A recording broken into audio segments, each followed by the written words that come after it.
नमस्कार। Times of Swaraj में आप सबों का स्वागत है। मैं हूं संतोष सिंह और आज हम टाइम्स ऑफ स्वराज के खास कार्यक्रम बड़ी बहस में चर्चा करने जा रहे हैं कि जिस तरीके से बयानबाजी शुरू हुई है राष्ट्रीय फलक पर और सीएम जैसे अपने निर्धारित कार्यक्रम में गोपालगंज पहुंचे हुए हैं। सुशील मोदी के कार्यक्रम में अमित शाह भी आ रहे हैं। छात्र के प्रोटेस्ट से लगातार आरजेडी अपने आप को किनारा करते जा रहे हैं। ऐसे में चर्चा जोरों पर है कि खेला होवे बिहार में क्या, लेकिन इस बार खेला का स्वरूप क्या होगा कहना मुश्किल है, क्योंकि अगर विसात नीतीश ने बिछाई तो फिर तैयारी में बीजेपी भी है और सांसद इनके हाथ से दखल हो जाए या बाहर हो जाए ये भी कोई बड़ी बात नहीं है, क्योंकि इतने दिन तक साथ रहने का कोई मतलब भी नहीं रह जाएगा। तो फिर नीतीश करेंगे क्या नीतीश अपने विधायक और सांसद को बचा पाएंगे? क्योंकि चर्चा यही है कि इस बार बीजेपी विपक्ष का जो ये बदलते रहते हैं वो बदलने देने को तैयार नहीं है। चलिए, रोजाना की तरह आज अभिषेक जी दिल्ली से जुड़ रहे हैं। अभिषेक जी नमस्कार, आपका स्वागत है। जी नमस्कार। क्या होगा? आप लोग तो सरकार कह रहे हैं कि अब जाएगी, लेकिन जिस तरीके की तैयारी बीजेपी की है, क्या आपको लगता है कि बहुत आसानी से सत्ता हस्तांतरण हो जाएगा? नहीं, सरकार तो मैं कभी नहीं कहता कि नीतीश कुमार की सरकार जाएगी। विपक्ष परिवर्तन होता है और उसकी संभावना यथावत बनी हुई है। रही बात बिहार की राजनीति में दो तीन घटनाक्रम की, एक तो जिनके बयान से बवाल हुआ अमित शाह, वो पटना आ रहे हैं। अब वो पटना आकर भी उन्होंने नीतीश कुमार को चुनाव के बाद सीएम बनाए जाने पर क्लेरिफिकेशन नहीं जारी किया, तब तो मामला अब बनने की बजाय और बिगड़ेगा।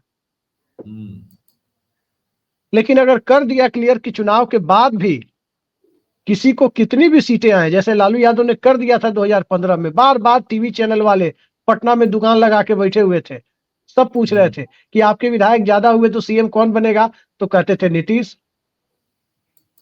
तो अगर उस तरह से इन्होंने क्लियर कर दिया कि किसी भी परिस्थिति में नीतीश कुमार मुख्यमंत्री रहेंगे, तब हो सकता है कि चीजें जो दिख रही है उस दिशा में बढ़ने से रुक जाए। लेकिन सबसे बड़ा सवाल यह है कि लालू यादव राजनीति के कोई कच्चे खिलाड़ी नहीं है। लालू यादव का बयान अगर नीतीश कुमार साथ नहीं आए तो आप समझ रहे हैं राष्ट्रीय जनता दल के लिए कितना बड़ा सेटबैक है, क्योंकि पूरे बिहार में मैसेज यही जा रहा है कि राजद के लोग पहले ही जीत की उम्मीद छोड़ चुके हैं। बिना नीतीश के कोई गुजारा नहीं है। जैसे होता है ना कि टीम फाइनल में पहुंच गई और पता चला मेन बॉलर जो 5-5 विकेट लेता है वो इंजर्ड हो गया। अरे बाप, कैसे जीतेंगे अब? वो स्थिति राजद की बनी हुई है। राजद के लोगों को लग रहा है, वो 83 का वर्ल्ड कप तो हम लोगों ने सुना है, हम लोग के जन्म के पहले की बात है, आप लोगों ने शायद देखा भी हो कहीं। वर्ल्ड कप फाइनल में जी दिलीप वेंगसरकर और Ravi Shastri world cup final के पहले अचानक इंजर्ड हो गए, वो नहीं खेल पाए फाइनल। तो उसके बाद वेस्ट इंडीज के लोगों का मनोबल बढ़ गया था। ये अलग बात है कि तब भी इंडिया जीत गई थी। मिडिल ऑर्डर का सबसे बड़ा पिलर ही मैच में नहीं था, तब भी इंडिया जीत गई। वो स्थिति तो खैर राजनीति में होती नहीं है। राजनीति परसेप्शन का खेल है, और परसेप्शन के खेल में लालू यादव के बयान के बाद भी अगर नीतीश कुमार एनडीए में रह गए तो राष्ट्रीय जनता दल आधी बाजी पहले ही हार चुका, मानिए उसे। इस तरह के बयान के बाद हमें नहीं लगता कि बिहार में राष्ट्रीय जनता दल के कैडर को री एनर्जाइज किया जा सकेगा। ये लालू यादव कोई भाई वीरेंद्र नहीं है जो रोज बुलाते, जब कोई पत्रकार पूछ लेता है तो बुलाते रहते हैं, हाँ नीतीश कुमार जी का स्वागत है। और लालू यादव जी के बयान तक ही नहीं है, प्रियंका गांधी और खड़गे जी के ट्वीट को भी तो देखिए बीपीएससी छात्रों के मुद्दे पर। मतलब बिहार के गृह मंत्री जी लगातार हमलावर है। नहीं, ट्वीट तो उन्होंने दोनों ने किया, उसमें बिहार के गृह मंत्री जिनके अंडर में पुलिस है, पुलिस ने लाठी बरसाई। अभिषेक जी वो तो हम लोग चला ही रहे हैं, हाँ। भाई ठीक है, सब लोग चाह रहे हैं, लेकिन क्या आज की परिस्थिति में संभव है कि पासा बदल लें? ये बड़ी बात अच्छा हम आप ही से ये पूछते हैं, प्रशासन इनके साथ जाएगा। आप ये बताइए, बड़ी बात यह है कि नीतीश कुमार एक मुख्यमंत्री के जो संवैधानिक अधिकार है मंत्रियों को बर्खास्त करने और मंत्रियों को शपथ दिलवाने का, जब चाहे विश्वास मत प्रस्ताव के लिए सदन बुला लेने का, वो अधिकार तो गवर्नर भी नहीं छीन सकते उनसे, वो अधिकार कोई छीन सकता है? लेकिन जितना आसानी से विधानसभा अध्यक्ष वहां बदल लिए थे, यहाँ विधानसभा अध्यक्ष बदल पाएंगे क्या? अरे भाई, विधानसभा अध्यक्ष का खेल कहाँ होता है जहां 2-4 विधायक का बहुमत हो? वो तो अभी है जब एनडीए में है, जब एनडीए में है तब। अरे मेरी बात कम, अरे मेरी बात कंप्लीट होने दीजिए ना कम से कम। जब वो एनडीए में है तो 2-4 विधायकों का बहुमत है, जब वो इंडिया में जाते हैं तो 40 विधायकों का बहुमत होता है, 38 से 40 विधायकों का। क्या होगा? 5 आदमी को स्पीकर कहेंगे सदन में हल्ला कर रहा था, इसको सदन से बाहर करो, यही होगा। तो उसमें देखिए कोई बड़ी चीज नहीं है कि आप जो कह रहे हैं कि बिहार में कुछ हो नहीं सकता। देखिए खेल तो तभी नीतीश कुमार के हाथ से निकलेगा जब नीतीश कुमार 17, 22 और 24 के मॉडल के तहत बिहार में विपक्ष परिवर्तन कराए। 13 के मॉडल से कराएंगे तो कैसे निकल जाएगा? 13 के मॉडल से कराएंगे तो क्या कर लेंगे? 13 के बाद भी तो जो स्थिति उनका आरजेडी का विधायक टूटा था ना, जदयू का विधायक टूटा था ना, वो तोड़ने की स्थिति है। ईडी सीबीआई है, कहां टिकेंगे? अरे भाई अब इस पर से ईडी सीबीआई का प्रयोग होगा तो वो तो नीतीश कुमार के लिए और लालू यादव के लिए फायदे का होगा। क्या फायदा होगा भाई? उससे तो सहानुभूति बढ़ेगी ना। कहां सहानुभूति? आपको सहानुभूति कितना साल? चुनावी साल में 40 साल से अखिलेश जी सहानुभूति ले रहे हैं, आप कौन बात का सहानुभूति? देखिए जितना आसान आप समझ रहे हैं ना कि बीजेपी नहीं होने देगी, वैसा कुछ है नहीं। नीतीश कुमार को डायरेक्ट तो ये पकड़ नहीं सकते। 4 विधान परिषद वाले को पकड़ेंगे। इसको आपने जस्टिस गवई, सुनिए, आपने नवंबर में जस्टिस गवई के 2 मेंबर के बेंच का जजमेंट आपने शायद नहीं सुना है। अरे भाई इस मोदी जी के शासन में कोई जजमेंट का मतलब है जी? रोज देखिए, अच्छा ये बताइए किस मामले में नीतीश कुमार को ईडी उठा लेगी? जो ये सोच रहे हैं किस मामले में उठा लेगी? कौन सा मामला जिसमें ईडी उठा लेगी? संजीव हंस मामला उठ जाएंगे। कैसे उठ? संजीव हंस के मामले में संजीव हंस गवाह बनेंगे, उठ जाएंगे। वही बात तो हम कह रहे हैं कि सुप्रीम कोर्ट ने कह दिया। भाई सुप्रीम कोर्ट और कोई हाई कोर्ट कोई मतलब है क्या इस सरकार? एक चीज बताइए, केजरीवाल के बाद और संजय सिंह के बाद अप्रूवर के बयान से कितनी गिरफ्तारी ईडी ने की है? एक भी नहीं की है। इसको गिरफ्तार करना है भाई, अभी कौन है जिसको गिरफ्तार करना है? देखिए संभव नहीं है जो आप कह रहे हैं ना, संभव नहीं है। आप तो रोज संभव देख रहे हैं ना। नीतीश कुमार के पास गृह मंत्रालय है, नीतीश कुमार के पास गृह मंत्रालय है। ढूंढ के ले आइए कि गृह मंत्रालय में क्या भ्रष्टाचार हुआ। कागज खरीदा गया, ट्रांसफर, सुनिए 1 मिनट संतोष जी, 1 मिनट सुनिए। ट्रांसफर पोस्टिंग के लिए, अरे 1 मिनट नहीं, ये बोल के ये ऐसा मत बोलिए। मुख्यमंत्री के पास सारा फाइल जाता है। किसी मंत्रालय, एक मंत्रालय, गृह मंत्रालय का सिर्फ मंत्री नहीं है, सारे मंत्रालय का फाइल इनके पास जाता है, समझ गए ना? और हर फाइल पर इनका एप्रूवल होता है। सृजन वाले मामले में जो वित्त मंत्री थे, जिनके मार्फत बीजेपी कोशिश भी कर सकती थी मुख्यमंत्री तक पहुंचने की, वो अब दिवंगत हो गए। वो अब दिवंगत है ना। सृजन के समय जो वित्त मंत्री थे, बड़े अच्छे पॉलिटिशियन थे, भाजपा के ही थे। कल उन्हीं में आ रहे हैं साजी। क्या? कल साजी वही आ रहे हैं। कल आ रहे हैं। अब सिद्दीकी साहब बचे, बीच में सिद्दीकी साहब भी मंत्री थे, वित्त मंत्री। अब उनसे जाके पूछेगी कि बताइए भाई, आप ही वो तो रहे नहीं, आप ही नीतीश कुमार का नाम ले लीजिए। मुझे लगता है एक मामला मिल जाएगा बीजेपी को, मैं बता रहा हूं, गंभीरता से ध्यान दीजिएगा। अफसरों के ट्रांसफर पोस्टिंग के लिए A4 साइज का जो पेपर है जिस पर टाइप कराया गया पूरा ऑर्डर, उसकी टाइपिंग में जो है 40 पैसे के बदले 60 पैसा लिया गया होगा। ये बिहार का गृह मंत्रालय फंस सकता है कि 20 पैसा ज्यादा पर खरीद किया है गृह मंत्रालय, मुझे जो लगता है। मतलब बिहार में सत्ता परिवर्तन में कुछ सब मतलब कुछ संभव नहीं है, एकदम बेधड़क सब कुछ होगा। बिहार में अगर होना होगा तो बेधड़क होगा। भाई क्या दिक्कत है? मोदी जी कहते हैं ना, ज्यादा से ज्यादा मेरा क्या कर लेंगे भाई, फकीर आदमी हूं, झोला लेकर चल पड़ेंगे। लेकिन ये फकीर झोला लेके भी नहीं जाएंगे। बिहार वाले फकीर जो हैं वो झोला लेके भी नहीं जाएंगे, ये झोला समेत रुखसत कर देते हैं 2-4 साल पर पार्टनर को। ये झोला लेके नहीं जाते हैं, ये जमे रहते हैं। अच्छा, देखिए संतोष जी, एक चीज समझिए, ये सारी लड़ाई सब एक तरफ रख दीजिए कि तेजस्वी बीपीएससी में आरजेडी के लोग नहीं जा रहे हैं, प्रशांत किशोर उधर घुस गए, पप्पू यादव उधर घुस गए, सब छोड़ दीजिए एक तरफ। परिसीमन के समय में राज्य में सरकार में कौन रहे, असल लड़ाई इसी की है कि बिहार में इसी विधानसभा के कार्यकाल में परिसीमन होना है, पूरे देश में होना है। तो परिसीमन के समय सत्ता किसके हाथ में रहे? अगले विधानसभा 25 से 30 में, 25 से 30 में, हाँ मतलब जो अगली विधानसभा गठित होगी, अब जो चुनाव के बाद विधानसभा गठित होगी, सारी लड़ाई वही है कि परिसीमन के समय सत्ता का नियंत्रण अपने हाथ में हो। ये सारी लड़ाई, बाकी सब आप भूल जाइए कि ये इधर आईवॉस है, ये उधर आईवॉस है। और जितना लोग कूद रहे हैं कि एमपी भाग जाएंगे, दोबारा वो एमपी बनेंगे, मेरी पता चला उन्हीं की सीट दूसरे ढंग से अरेंज हो गई, साधु यादव की तरह।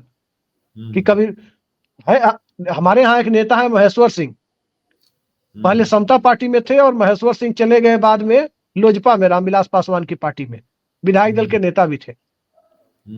महेश्वर सिंह गए लोजपा में, विधायक दल के नेता बने हरसिद्धि से जीतकर 2005 में।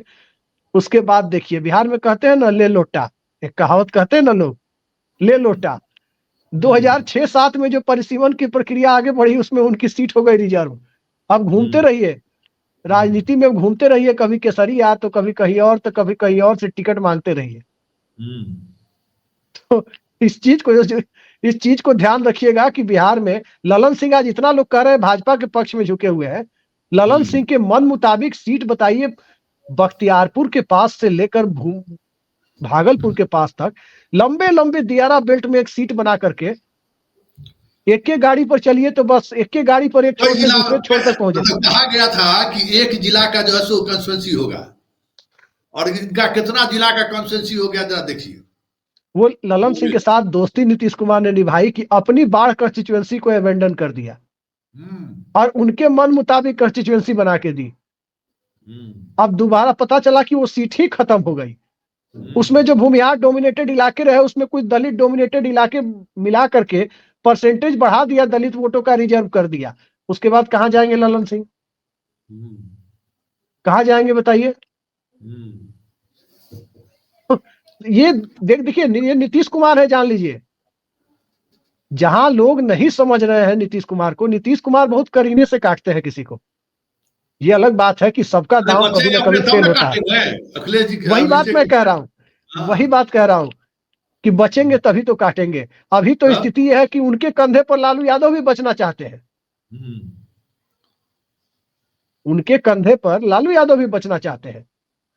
देखिए सब चीज एक तरफ। संतोष जी एक चीज ध्यान दीजिए, इस देश के लिए नरसिम्हा राव ने क्या नहीं किया। बहुत कामयाब प्रधानमंत्री माने जाते हैं, सबसे कामयाब प्रधानमंत्री माने जाते हैं, लेकिन एक दाग इतिहास में उनके साथ जो बाबरी विध्वंस का लगा वो उनकी तमाम उपलब्धियों पर भारी पड़ गया। नीतीश कुमार अपने दामन पर यह राजनीतिक दाग लेकर राजनीति नहीं छोड़ना चाहेंगे कि उन्होंने बिहार को भाजपा और संघ परिवार को हवाले कर दिया। ये अपने साथ लेकर वो विदा नहीं होना चाहेंगे राजनीति से। काहे भाई, इसके उनके साथ 95 से सरकार में है तो काहे नहीं चाहेंगे भाई? क्यों लालू यादव को छोड़ के जाए? साथ में होना और सौंप कर चले जाना, दोनों में दो फर्क है ना।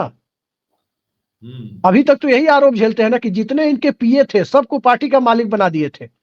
कहां से शुरू कीजिएगा? ललन सिंह सुधा श्रीवास्तव के पीए थे, आरसीपी सिंह इनके पीए थे, वो एसडी थे मतलब पीए थे, संजय झा इनके पीए थे। तो ये पीए मॉडल में पार्टी चलाने का आरोप, राजीव प्रताप रूडी के, हाँ मतलब कहीं ना कहीं पीए थे।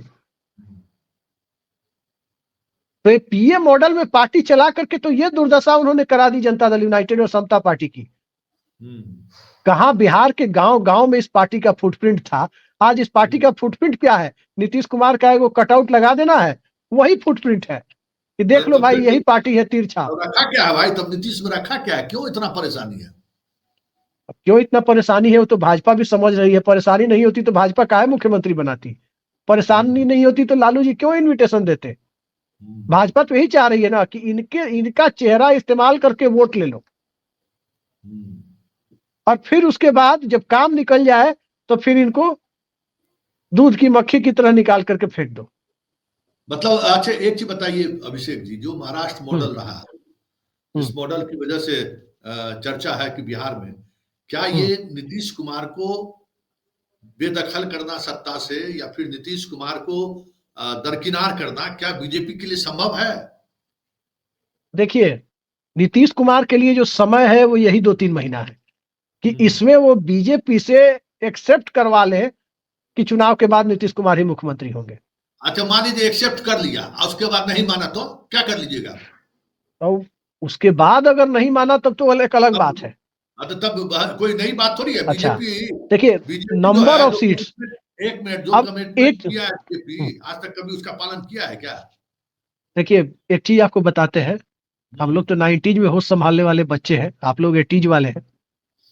एक चीज बताते हैं, जब पाकिस्तान के बॉलर रिवर्स स्विंग कराते थे ना, वकार यूनुस और वसीम अकरम, तब पूरी दुनिया के लिए एक बेईमानी थी, समझ गए ना। बॉल टेम्परिंग थी तब वो रिवर्स स्विंग, और जब पूरी दुनिया के बॉलर रिवर्स स्विंग कराने लगे तो वो आर्ट हो गया, समझ गए। वही स्थिति बिहार की राजनीति में है। हम करें तो रासलीला, दूसरे करें तो कैरेक्टर ढीला। भाई जो काम बीजेपी करती है वो ठीक है, चिराग मॉडल। वही चिराग मॉडल पर जेडीयू का कैडर और वोटर अगर चला जाए, अब देखिए मोटे तौर पर देखिए, पिछले विधानसभा चुनाव का एक लमसम डेटा हमारे पास है। उसमें राजद 144 लड़ी थी और जेडीयू 115 लड़ी थी, और इसमें शायद 77 सीटों पर दोनों पार्टियां आमने सामने थी, 77 सीट पर। ठीक से मुझे याद नहीं आ रहा है, लेकिन जितना हल्का फुल्का 4 साल हो गया उसको कहीं गूगल करना पड़ेगा, लेकिन मुझे जहां तक याद आ रहा है 77 सीटों पर वो आमने सामने थे। 77 के अलावा जो सीटें हैं जहां दोनों पार्टियां आमने सामने नहीं थी, वहां वो दोनों पार्टियां भी तो चिराग मॉडल खेल सकती हैं आपस में। उन दोनों, अगर गठबंधन मान लीजिए नहीं भी होता है, तब भी ये रास्ता तो है कि 50-60 सीट पर चिराग मॉडल खेल दिया जाए।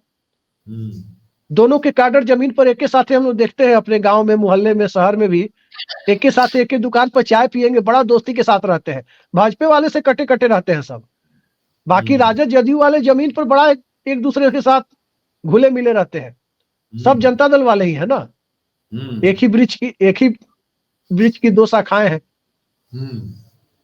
तो जमीन पर अगर 50 सीट पर अगर गठबंधन नहीं भी हुआ, मान लीजिए कि अगर इतना सब कुछ के बावजूद लालू नीतीश एक नहीं हुए, और दोनों के कैडर भीतर जाकर के खेल कर दिए नीचे, ठीक है, जहां आमने सामने अभिषेक की बात करते हैं, ऐसा मॉडल हुआ ना। चिराग मॉडल,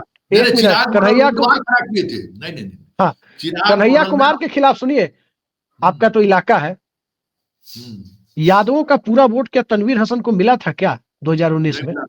ठीक ठाक संख्या में गिरिराज सिंह को मिला था, हो गया था ना, संदेश तो मिल गया था। उसको नहीं मिला था, अब यही हम कह रहे हैं ना, यही उसका वजह दूसरा था ना। अरे यादव का वोट कन्हैया को भी मिला था।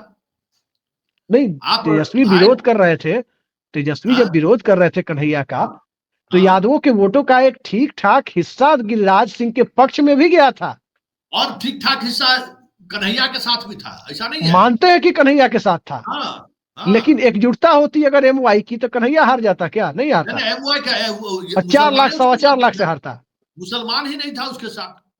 हाँ, तो कहने का मतलब यही है। नहीं देखिए ऐसा नहीं होता है। अरे भाई कैसे आप उम्मीदवार जब खड़ा करना होगा आपको, तो पार्लियामेंट अभी क्या हुआ, अभी तेजस्वी क्या किए? अगर 2019 की बात करिए, इस लोकसभा चुनाव में भी यही हुआ है। पप्पू यादव की सीट पर देखिए तो खुल के बोला गया, देने की कोशिश हुई है। हाँ, खुल के बोला गया पप्पू यादव की सीट पर कि 2 में लड़ाई है, जिसे मर्जी आप दे आइए, कोई तीसरे का अस्तित्व नहीं है। मतलब एक तरह से कह दिया गया कि भाई पप्पू यादव नहीं है लड़ाई में, जाके संतोष कुशवाहा को दे आइए। लेकिन पप्पू यादव लोगों संयोग ने से नहीं दिया यादव ना, थे। देखिए नहीं न दिया। अरे पप्पू यादव क्यों यादव देंगे? यादव थे, तो यादवों का यादव, वोट तो मिला ना उनको। वो हाँ कहाँ मिला, भाग के जाता, वो तो यादव थे। मुसलमानों का वोट भी मिला। मुसलमानों का, वही हम कह रहे हैं कि हाँ। वो जो आप चाहते हैं कि एक जहां विकल्पहीनता की स्थिति होती है वहां ये हो जाता है। हम्म। अब लेकिन बिहार मैंने, आए हैं राज्यपाल। अब देखिए हम्म एक घटना, देखिए मैं बता रहा हूं, मेरी बात हो रही थी अपने गांव में लोगों से। हम्म बिहार में राज्यपाल आए हैं, इनके हम्म, शपथ ग्रहण में हर गांव से एक दो पठानों को मुसलमान बुलाया आया गया था। बुलाया गया था, हाँ। मुसलमान नहीं बुलाए गए थे, आप गलत सोच रहे हैं, पठान हम्म बुलाए गए थे, सीधे कहिए। हम्म बड़े सज्जन लोग होते हैं पठान लोग, बहुत नहीं। और एक बात ध्यान रखिए, लालू यादव के एक्सट्रीम के टाइम में चक्कर छाप पर सारे लोग चले गए थे। मंडल के बाद मुसलमानों ने, बाबरी विध्वंस के बाद तो खासकर 95 का जो चुनाव हुआ, सारे मुसलमान एक तरफा चले गए रामू बाबू में जनता दल के साथ। लेकिन पठान चाहे 50 वोट उनके गिरते हो, लेकिन वो वोट हाथ छाप को ही गिरते थे, पंजा छाप को, कांग्रेस को।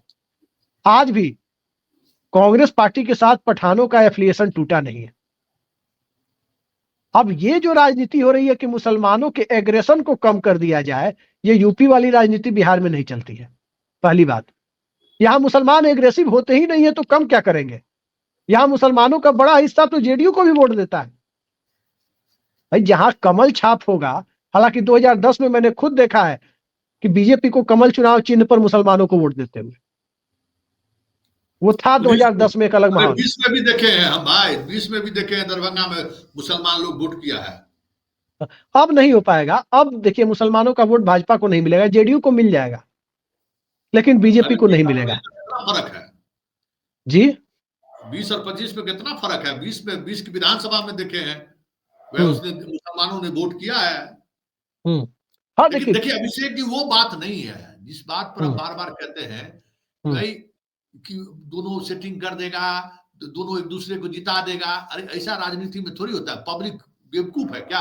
पब्लिक नहीं हम्म समझती है, वोटर नहीं समझता है कि खेल क्या हो रहा है। सो और वो भी बिहार में। हम्म ये जो आप कह रहे हैं कि दोनों में क्या होगा, नहीं है, हमको तो समझ से परे परे की बात लग रही है कि दोनों इस तरीके से देखिए फिक्सिंग करेंगे कि भाई कंफर्ट स्थिति में दोनों ने। 2010 में क्या स्थिति हुआ? अगर देखिए ये लोग, 2010 में, हाँ 2010 की जो स्थिति थी, उस हम्म, 2010 में ये स्थिति कहीं थी। उस समय क्या था, 2010 के चुनाव को चुनाव आप नहीं कहिए, 2010 में बस यही था कि लोगों को ना किसी को जिताना था ना हराना था। एक ही था कि 5 साल नीतीश कुमार ने काम किया है, इसको 5 साल मिलना चाहिए। बस एक बात चल रही थी। नहीं और लेकिन अरे वाकई, अभिषेक जी हमको ये हम्म बताइए, चिराग मॉडल को छोड़ दीजिए तो क्या को सीट जीतने की स्थिति में था तेजस्वी? वही बात हम कह रहे हैं ना, तेजस्वी वो के पास वोट है, लेकिन कहाँ तेजस्वी के वोट है? पास सीटों में कन्वर्जन वाली स्थिति नहीं है। तो नहीं, वही तो बात एम हम भी वाई कर के रहे हैं कि सुनिए, जब सब लोग ये साथ रहेंगे तो उस स्थिति में रहेंगे भी नहीं कि हम जो है सो बाद में पाला बदल के जो है सो सरकार बना ले। एम वाई के 32% में 2/3 वोट, मतलब 23-24% वोट उसको आरजेडी के हम्म, पास अभी है। हम्म, इससे हम इनकार नहीं कर सकते। ये तो फर्क सरकार क्या बदल है क्या हो जाए? जो रामगढ़ ने और बेलागंज ने दिखाया है, यादव वोटर भी अब राजपूत भूमिहार की तरह काम कर रहे हैं। जहां हम्म, उनकी जाति का कैंडिडेट है वहां वो भी पलट जा रहे हैं, हम्म। लालटेन छोड़कर। मुसलमान भी रामगढ़ क्या में क्या हुआ? हुआ जी, मुसलमान मुसलमान भी वही किए। मुसलमान भी कर रहे हैं, हाँ। तो मतलब मुसलमान देखिए, भी किए। मुसलमानों की पार्टी आरजेडी नहीं ना है, उनकी कोई पार्टी नहीं है। जो भाजपा को हरा रहा है वही पार्टी है। हम्म लेकिन यादवों की एक पार्टी तो है, हम्म कुर्मियों की एक पार्टी तो है, पासवानों की एक पार्टी तो है। हम्म इन सब की अपनी अपनी पार्टियां है ना। हम्म मुसहर भाई लोगों की एक पार्टी तो है। तो हम्म सबकी एक पार्टी है। जिन जिन की पार्टी है उन, वही अपने वोटर को छोड़, वो अपनी पार्टी को छोड़कर कैंडिडेट हम्म के साथ जाने लगे। ये फर्क हम्म। है। तो मतलब क्या लगता है आपको? देखिए हमको लगता है कि या तो 130-32 सीट देकर के जेडीयू के सामने सरेंडर हो जाए बीजेपी, कि ठीक है हम ही हम्म लोग 100-110 में सब मिलकर लड़ लेंगे। हम्म या फिर लालू यादव और नीतीश कुमार ये कर ले कि भाई चलिए ठीक है, आप कह तो रहे हैं तो वहां हम पे आ रहे हैं। किसका स्पेस है भाई? जी। आरजेडी में कौन स्पेस है? वहां तो और 13 गो पार्टी है। 100 सीट भी लड़ेगा तो 47 में भाजपा माले और कांग्रेस लड़ लेगी। हाँ तो दूसरा क्या, अच्छा। जिसको रहना होगा रहेगा, जिसको जाना होगा जाएगा। अच्छा, मतलब इतना आप लोग तय कर दिए हैं, बहुत सही है। हम लोग क्यों तय करेंगे भाई? कांग्रेस अगर पूरे बिहार में लड़ेगी 243 सीट, हम्म तो 243 सीट में तो 100 से ऊपर तो अपर कास्ट लड़ाएगी। हम्म। तो 2000, 4000, 5000 जहां भी वोट काटेगी वो भाजपा का वोट काटेगी। अच्छा, मतलब आप बैठ के कैलकुलेशन कर रहे हैं, जब जब आरजेडी अलग चुनाव लड़ेगा, कांग्रेस अलग लड़ेगी, तो क्या है 50 को जो मुसलमान को देगा तो नहीं टूट देखिए, लालू यादव नीतीश को ठीक है, मुसलमानों की पहली पसंद कांग्रेस है आज की तारीख में, बात बिल्कुल सही है।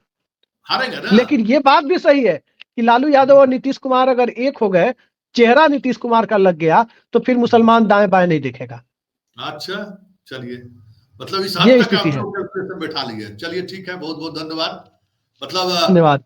जो भी होगा, जो शाह चाह रहे हैं वो बिहार में नहीं होगा, यही कहना है ना आपका? देखिए, शाह जो चाह रहे हैं उसके लिए संख्या बल होना चाहिए। हम्म, राजनीति में संख्या बल का बड़ा महत्व है, हम्म, और शाह के पास संख्या बल क्या है? 74 जीत के आए हैं और 3-4 को मिला लिए हैं, वही 78 या 79 का संख्या बल है।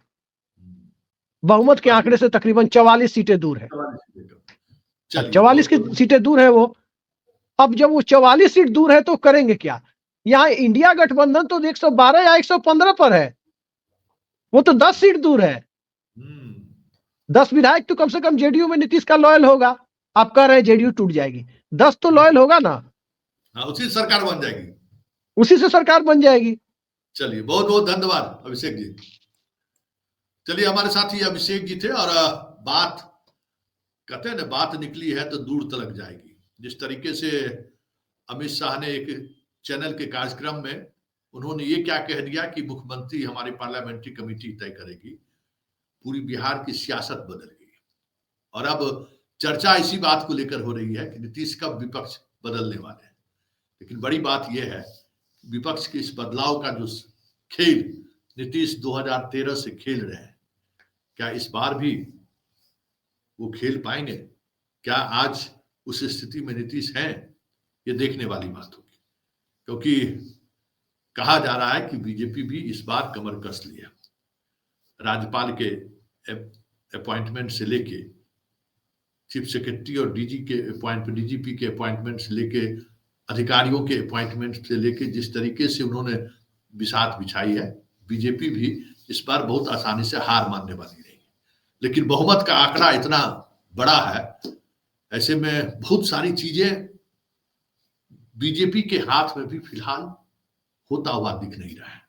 ऐसे में कल अमित शाह आपको बिहार आकर आत्मसमर्पण करते हुए दिख जाए तो ये भी कोई बड़ी बात नहीं होगी। चलिए, इस कार्यक्रम को यहीं खत्म करते हैं, फिर किसी नए मुद्दों के साथ हमारी आपकी मुलाकात होगी। फिलहाल इजाजत दीजिए, नमस्कार।